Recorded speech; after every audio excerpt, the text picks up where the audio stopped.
Hi guys! For today's vlog, i-flex ko lang guys yung mga nakulikta ko na pine cones. So may iba't ibang sizes to guys. Napansin nyo to guys, malaki siya. Nakuha namin to doon sa Tridigar Park. Yung puno niya guys, sobrang laki. So ito naman ang pine cones niya, nakuha namin malaki. So nakakuha din ako guys, ganito guys, oh. Yan ang pine cones na nakuha namin sa Tridigar Park ng kaibigan ko, no. Tapos ito guys, mga maliit lang na puno, so ganito lang din kalaki ang pine cones na nakuha ko. So marami-rami siya guys.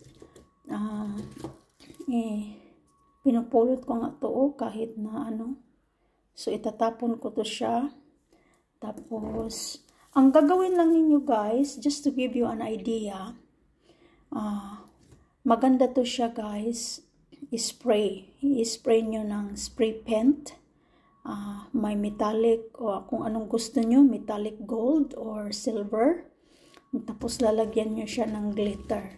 So, pwede na siya i-decorate nyo sa inyong mga Christmas tree. So, ayan siya guys, oh.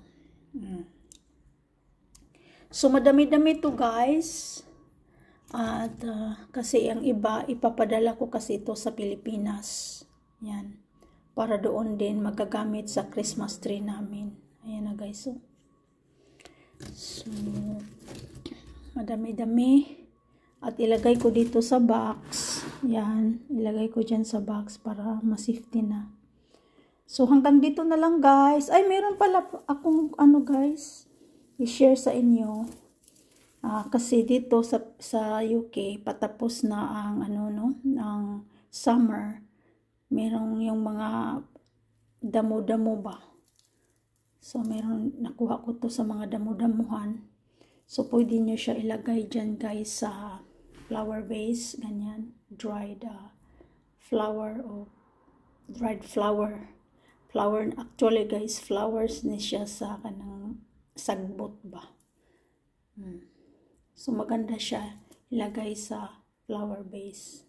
So hanggang dito na lang guys, and thank you for watching. Bye bye.